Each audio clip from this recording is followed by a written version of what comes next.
boa tarde a todos os irmãos, um bom sábado, esperemos que estejam a ter um bom sábado na companhia do nosso Deus e sejam bem-vindos a este novo programa da Igreja Adventista do Sétimo Dia aqui em Espinho, o programa 2 de Letra. Este é um programa de entrevistas a irmãos nossos para ficarmos mais a conhecer sobre a sua história de conversão e algumas particularidades como crentes adventistas do Sétimo Dia. E que melhor maneira nós temos de começar com a pessoa que iniciou o movimento adventista aqui na cidade de Espinho.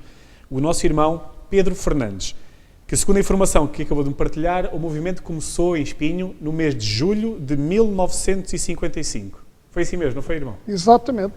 Com a abertura A abertura do primeira sala, vamos chamar-lhe sala, o primeiro templo.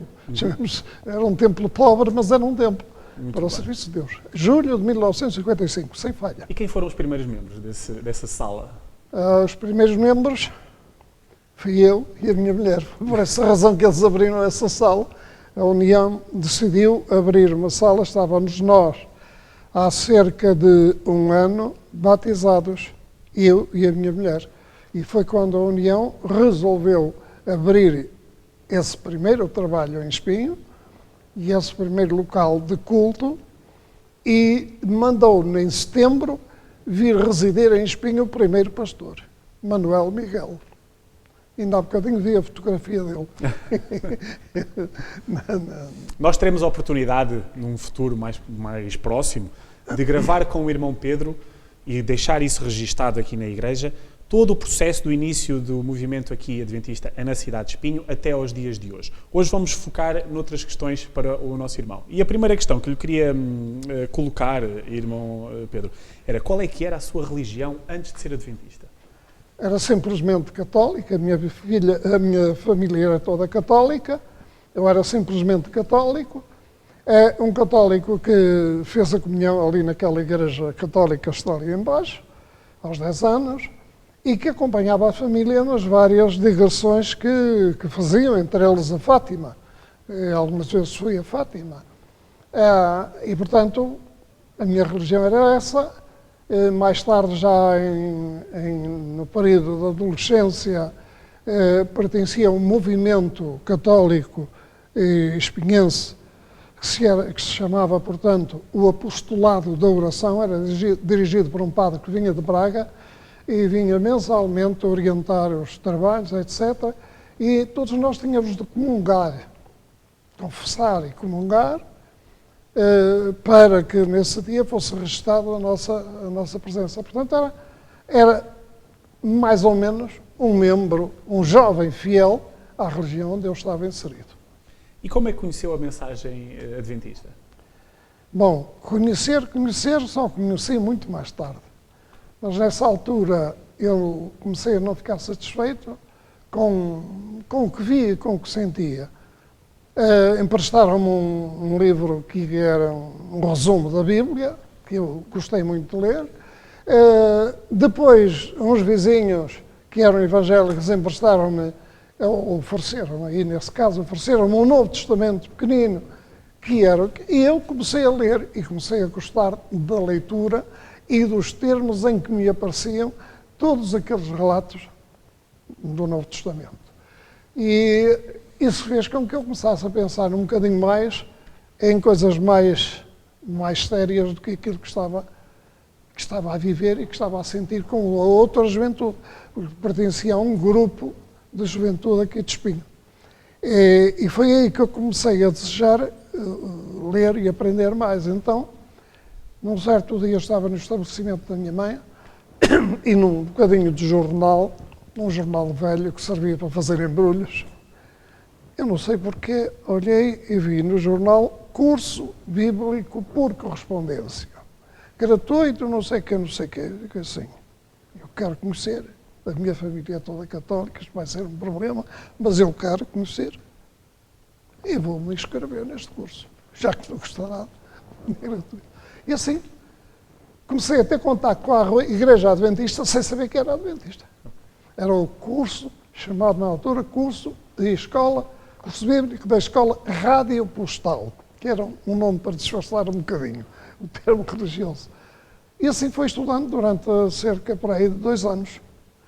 E estudando, perguntavam se queriam uma visita, etc., mas eu não podia porque a minha família começou a desconfiar que eu já não ia à missa, eu já não ia a essa organização de jovens, eu já não acompanhava tudo aquilo, já não queria ir a Fátima quando eles iam, resolvia... Bom, o que é certo é que começaram a haver problemas familiares. E, entretanto, de Lisboa, da Escola Rádio Postal, oferecia-se para me fazer uma visita, mas eu não queria. Não queria por causa desses problemas. E fui adiando e fui-lhes pedindo calma. E dizendo que preferia ir visitar quem representava a escola. Em vez de ser visitado. Em vez de serem eles a visitar. E lhe perguntar, há pouco dizia que era de uma família bastante católica. Teve problemas quando assumiu esta sua nova criança? Claro, muito mais problemas quando sentiram que eu estava decidido a seguir, porque nesse interim eu aceitei ir visitar uma igreja, não sabia o que era, se era uma igreja ou se era outra coisa, bom, não sabia, mas decidi visitar a Rua Ferreira Cardoso 103, no Porto. Já estou os números. E o que é certo é que eu fui lá. Marcou-se essa visita e um domingo fui eu e a minha mulher, que já estudava comigo também, a Escola Rádio Postal, as lições. E fui lá. Receberam-me muito bem. Era um casal de obreiros extraordinário. Pastor Júlio Pires e a esposa Maria Augusta Pires. Foram os meus pais adventistas. Okay. Foram sempre, e a ela chamei-lhe sempre a minha mãe adventista, porque foram eles que nos receberam, de tal modo receberam que nos cativaram, obviamente. Se nós estávamos interessados, mais ficamos. Passaram de convidar-nos a que fôssemos lá quando quiséssemos, convidaram-nos uma vez para fazer uma visita evangélica que eles faziam a Vila Biá, próximo de Penafiel. E assim começou, e nós começamos a ficar ligados àquela família, que eram os obreiros, e à Igreja de Porto começamos a assistir de vez em quando, aos domingos, a assistir a alguns serviços religiosos. E a nossa vida foi-se orientando para desejar unir-nos à Igreja. E desde a altura em que tomou conhecimento através desse jornal, quanto tempo se passou até ao batismo, o seu e da sua esposa? Cerca de 3 anos e meio, quase 4. De estudo constante, ter certezas que estava mesmo... Portanto, esse primeiro conhecimento através do jornal foi no ano 51. 51 já tinha 18 anos. E aí já tinha lido muita coisa, já estavam... E já tinha lido depois pedi emprestado ao dirigente desse grupo a que pertencia, pedi uma Bíblia emprestada. Eu queria uma Bíblia. Eu queria uma Bíblia que tivesse o Velho Testamento. E a pessoa emprestou-me uma Bíblia, uma edição do Padre Matos Soares, com 5 volumes. E então lá constatei os mandamentos, etc. Isso tudo batia certo. E, portanto, isso foi... Mas nesse período foi-se passando tempo. Portanto, eu e a minha mulher batizamos-nos em 28 de agosto de 1954. Na Igreja do Porto? Na Igreja do Porto. E casamos no dia seguinte, no domingo seguinte. E este ano, o pastor da Igreja do Porto e o ancião, o primeiro ancião, teve a amabilidade de me convidar a fazer o culto quando fazia 66 anos no meu batismo. Muito bem. Lá a fazer há bocado falava de ter recebido uma Bíblia e para confirmar, queria uma Bíblia com o Antigo Testamento, com o Novo Testamento, para confirmar. A pergunta que eu lhe faço agora é, dos livros da Bíblia, qual é que é o seu preferido? E porquê? Eu não tenho praticamente livros preferidos. Claro que há livros mais gostosos de ler, exatamente, e outros mais maçudos. Mas, para mim, os livros principais são sempre do Novo Testamento. Por uma razão especial? Não, porque são eles que nos narram a vida de Jesus e, portanto, são mais recentes. Os mais antigos, os livros proféticos, todo o Antigo Testamento para mim é interessante. Claro que há lá um livro muito especial, muito interessante, tem lá 2 ou 3 textos muito importantes, que é o livro de Jó. E especialmente aquele texto, eu sei que o meu Redentor vive e que por fim se levantará sobre a terra. Portanto, isso são livros marcantes, mas não tenho assim uma predileção, eu só vou ler este livro ou aquele. O livro, por exemplo, do livro de poemas que nós temos na Bíblia, é um livro maravilhoso. De poemas nós não compreendemos, e eu não compreendi durante muito tempo o significado daqueles poemas, porque em língua portuguesa não aparece em poema. Mas depois de ter feito o curso de teologia, enfim, fiquei a perceber um bocadinho mais. Sempre se aprendeu. O livro? Do livro Cantares de Salomão. Cantares de Salomão. Muito bem. Versículo preferido, tem algum?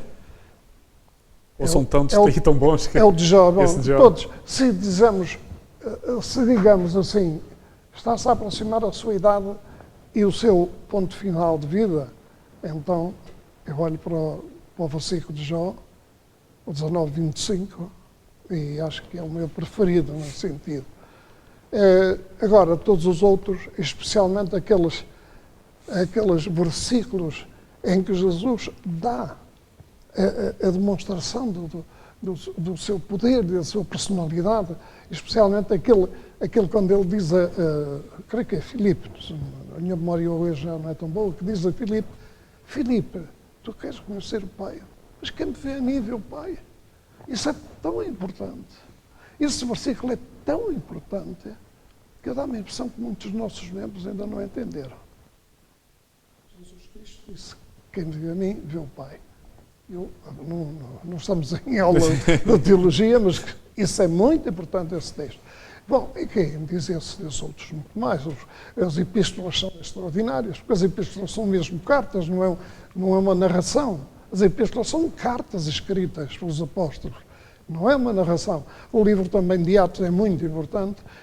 Quer dizer, nós não podemos excluir nenhum livro da Bíblia. Para mim não há exclusão. Todos eles têm o seu aspecto, o seu momento, o seu objetivo. A história mais antiga que nós encontramos no nosso mundo hoje, atualmente, não há livros mais antigos que os da Bíblia, que os escritos, que os manuscritos do Antigo Testamento. É algo extraordinário. Antes mesmo de se ter tornado adventista, já era um homem religioso, já acompanhava um grupo de jovens naquela altura, da Igreja Católica. A pergunta que lhe faço agora é que nesta caminhada cristã, em que momento é que para si, qual foi o momento para si, em que Deus deixa de ser apenas uma palavra e passa a ser alguém que tem uma influência determinante na sua vida? Teve sempre. Desde sempre? Mesmo católico, teve sempre. Sim. E vou-lhe dizer porquê. Eu vivi a minha adolescência com muitos problemas.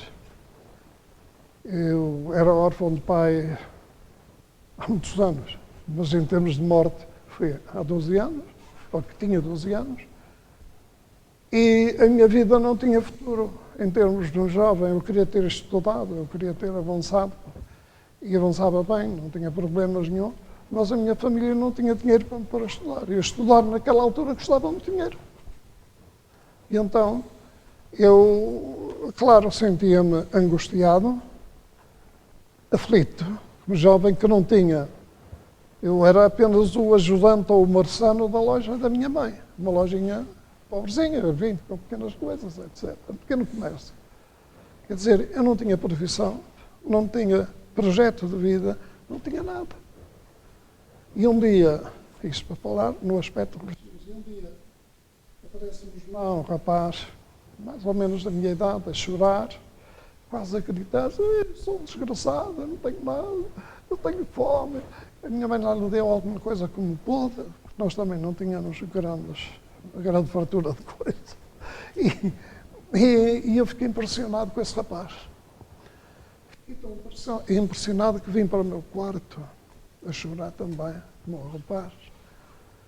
E vim a chorar porquê? Porque eu também não tinha futuro, não tinha nada. Já não tinha pai.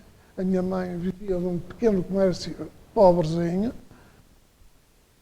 E eu vim chorar para o meu quarto. E no meu quarto havia um quadro que era muito popular no mundo católico.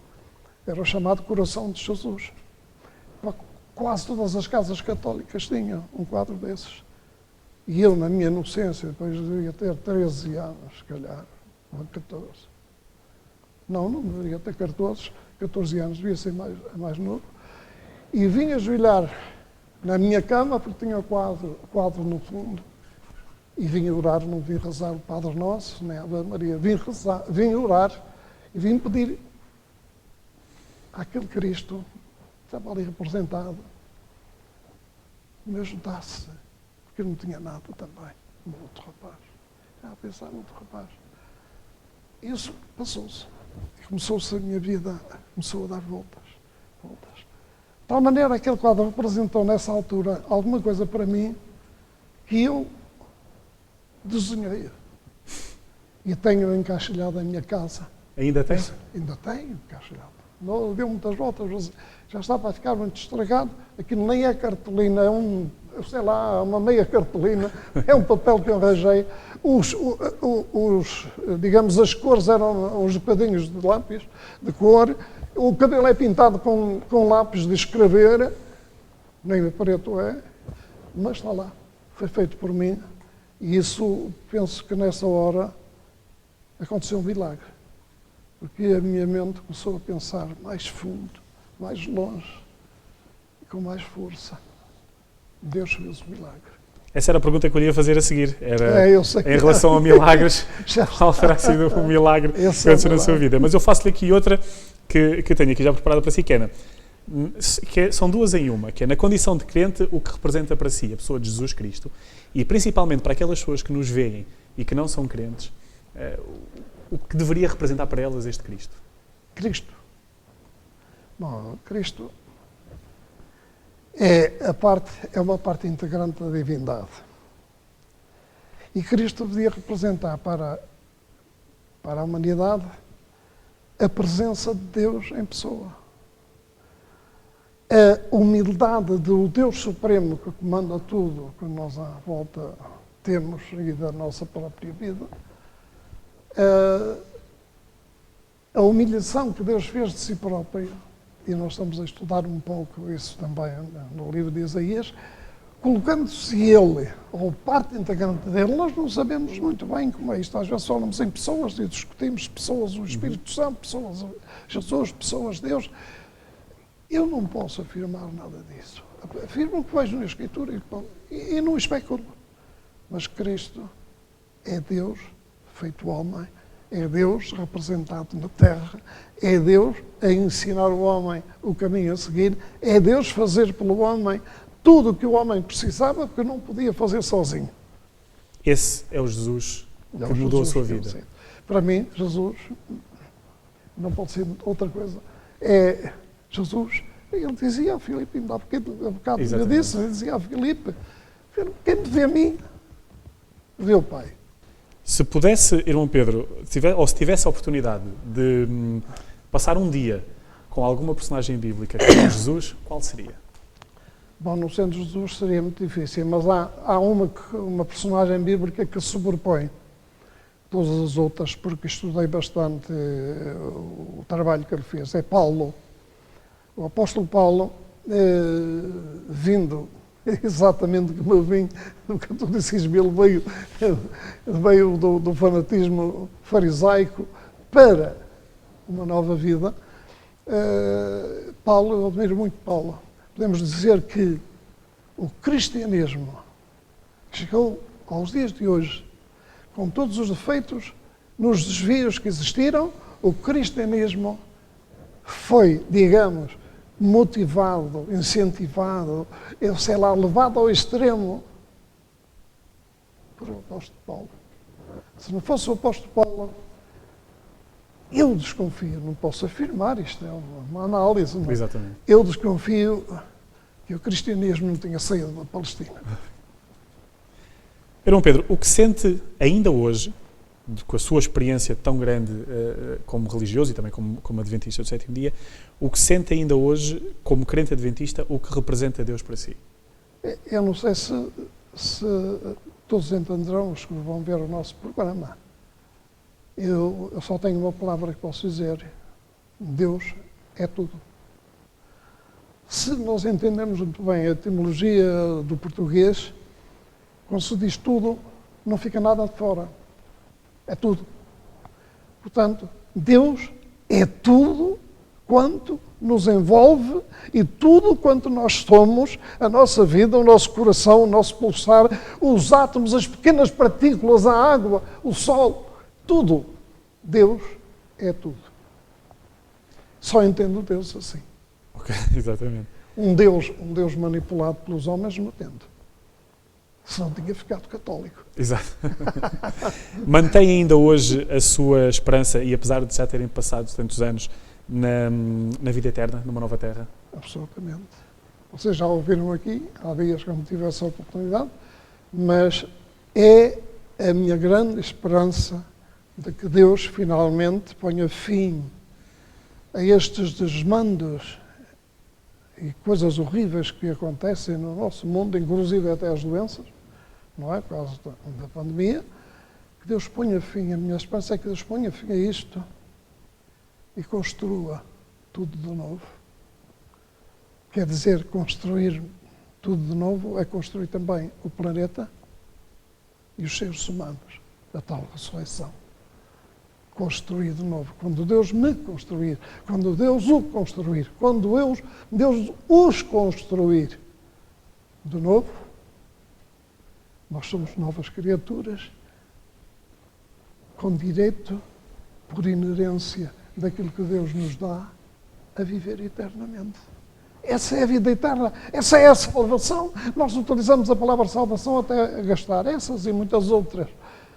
E ficam cansadas essas palavras. Qual é a salvação que eu quero?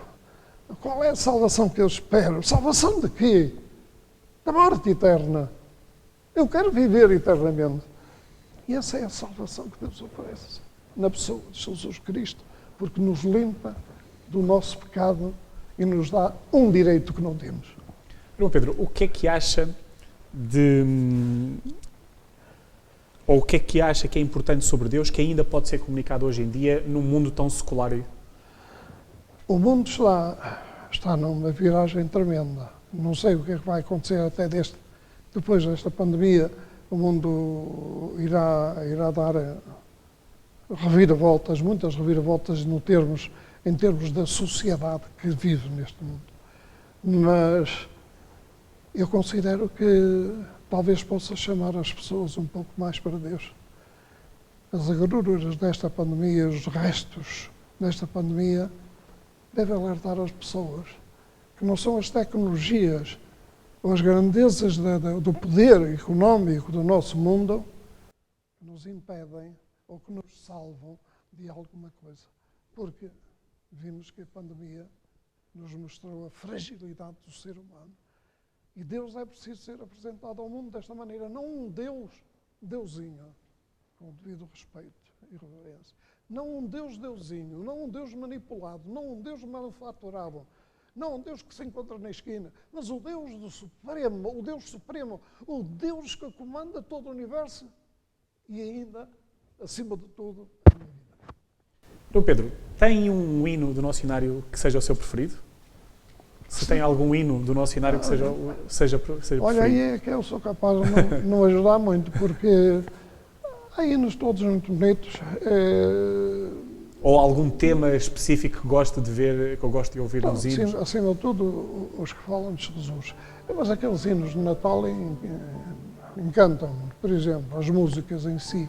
São músicas muito bem feitas, mas há hinos de grande esperança, há hinos que dizem, eu sei em quem tenho querido, eu sei que Deus me vai dar algo de poderoso, eu sei que guardará o meu tesouro até ao dia final. Outros que falam do lar, outros falam... Quer dizer, os hinos são todos bonitos, eu não tenho assim uma predileção por um. Não faço essas seleções. não consigo fazer. João Pedro, para terminar, eu vou-lhe fazer uma questão, ou vou fazer um pedido que não tínhamos combinado. Mas como o irmão Pedro também é uma pessoa de trato fácil e de resposta fácil também, sei que posso contar consigo. Eu ia-lhe pedir que deixasse para quem nos ouve, principalmente para aqueles que não são crentes, que não são cristãos, que dê um conselho daquilo que Deus deve significar para essas pessoas, daquilo que Jesus deve significar para essas pessoas, de maneira que vos possa ajudar a tomar uma decisão. Os que não são cristãos, Exatamente. mas que andam a visitar a igreja. Tanto faz, tanto aqueles que Ou andam a visitar a os que igreja, estão lá aqueles que estão lá fora e que procuram, muitas vezes, nós hoje em dia sabemos que há muita gente que procura alguma coisa e não sabe bem o que é. E através da sua experiência... Há pessoas a procurar encontrar as coisas mais incríveis, e são mesmo incríveis. Eu não gosto desta palavra aplicada nos nossos textos, mas neste caso é incrível mesmo. Pessoas acreditam-se hoje muito. Atenção que há um avanço muito grande das teorias semi-religiosas orientais. Muita luz, muita energia, muito isto, muito aquilo, muito aquilo outro, ao reiki, não sei o que mais. Quer dizer, todas essas que são mais teorias, são orientações psíquicas mais, estão a avançar como se fossem religião. Mas eu acho que o importante que nós temos de comunicar às pessoas é o Deus do universo. Enquanto nós não comunicarmos o Deus do universo, o Deus do cosmos, o Deus superior em todas as coisas, o Deus que criou coisas incrivelmente poderosas, as pessoas continuam a pensar que Deus é uma coisa. Ou é um santinho, ou é ali assim, uma razão, uma tradição. Isso não é bom, não é bom. Nós o que temos de apresentar às pessoas de fora e a alguns que estão a entrar na igreja ou alguns que estão mesmo cá, é que Deus é Deus mesmo, quase como dizem Isaías. Acreditai que Deus é Deus, eu sou Deus. Quando Moisés quer saber quem é Deus, quer saber Deus, quer saber o nome, quer não sei o quê, a resposta de Deus foi: eu sou. Eu sou o que sou. Eu sou. E nós, eu digo nós como crentes adventistas, temos de ir aí. Senão as pessoas não se convertem. As pessoas podem aderir, até podem entrar na igreja, mas não estão convertidas a Deus. Nós não queremos as pessoas convertidas à igreja. Existe uma diferença entre aqueles que aderem à igreja e aqueles que realmente se convertem, não é? Pois, só isso. É preciso, de facto, querer aceitar e reconhecer e ter a humildade de pensar que o sangue que nos corre das veias e a vida que nós temos, que pulsa o meu coração, o vosso, toda a gente, dos animais, os pequenos átomos que estão em todo lado, no vidro, nisto, no papel, todos os lados. Tudo isto foi criado com uma ciência, um poder maravilhoso, extraordinário, bem organizado. Não é possível crer em coisas. Não é possível crer noutros deuses. Mas é possível, as pessoas queriam. Porque há uma superficialidade muito grande nas religiões. E costuma-se dizer que é preciso mais fé para acreditar nessas coisas do que para acreditar em Deus, que já fez tanto por nós. Eu disse muitas vezes, como ouviram, da minha família era oposta, depois aceitaram. Até a minha mãe acabou por se batizar por voto, porque ela já estava muito doente. Mas o que é certo é que as pessoas acreditam nas coisas mais incríveis, mais inverosímeis e fazem de Deus uma coisa. Eu às vezes fico arrepiado a ver como falam de Deus. Como se Deus fosse uma coisa, fosse uma pessoa que encontramos ali à esquina. Eu sei que Deus, o que é que nós sabemos de Deus? Quem pensamos nós que somos? Eu sei que Deus, esta expressão é muito forte, a ser dita, não deve ser dita, mas já a tenho ouvido. E não a ouço fora da igreja, ouço aqui. Aqui. Exatamente. Portanto, eu não sei que Deus é que sabe o que há de fazer. Eu o que tenho é que me humilhar diante de Deus e reconhecer o seu poder em todas as coisas, inclusive no meu próprio corpo, na minha própria vida. E isso nós temos de ensinar aos outros. Falar de Deus de outra maneira não é falar de Deus. Eu não queria dizer esta palavra, mas é quase insultar Deus. Há uma falta de reconhecimento muito grande entre a nossa pequenez e aquilo que Deus é. Há uma superficialidade, há muita superficialidade. Eu não quero condenar ninguém, não digo nada, mas há muita superficialidade. É disso que nós temos de fugir. É ao contrário disso que temos de falar às pessoas. A nossa fé, a nossa crença, religião entre cão, mas eu não gosto da palavra religião, deve ser, digamos, uma coisa tão autêntica, tão verdadeira, tão direita, tão séria, que as pessoas têm de ficar mexidas. Ou não quero, ou quero mesmo. Irmão Pedro, chegamos ao fim do nosso programa. Eu quero agradecer... Já falei demais. Não, hora é essa. Não. Eu quero agradecer-lhe o facto de ter aceito o nosso convite e ter participado. Foi realmente um gosto ter conversado consigo. Alguém que tem um conhecimento tão grande e conhecimento próprio do que foi, não só aquilo que mudou em si, o facto de ter conhecido a Deus e a Jesus, mas também o que depois levou isso a criar a Igreja Adventista do Sétimo Dia na cidade de Espinho. Sim, o princípio custou muito. Éramos quase sozinhos, foram aparecendo 2, 3, 4 pessoas, 5.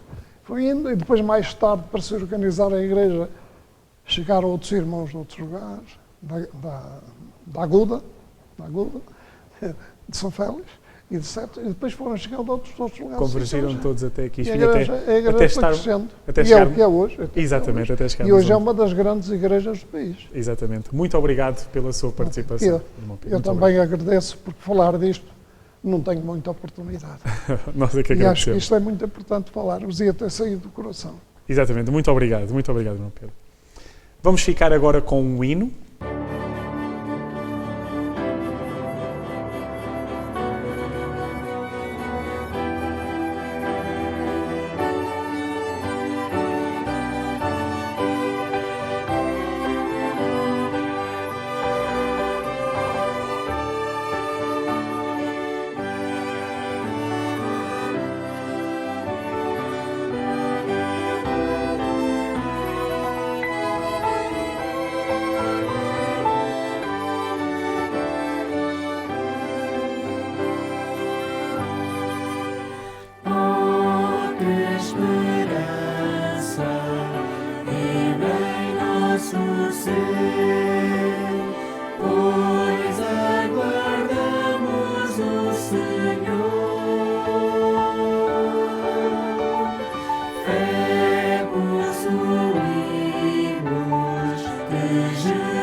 Queridos irmãos, realmente foi muito bom termos estado aqui em conversa com o nosso irmão Pedro Fernandes.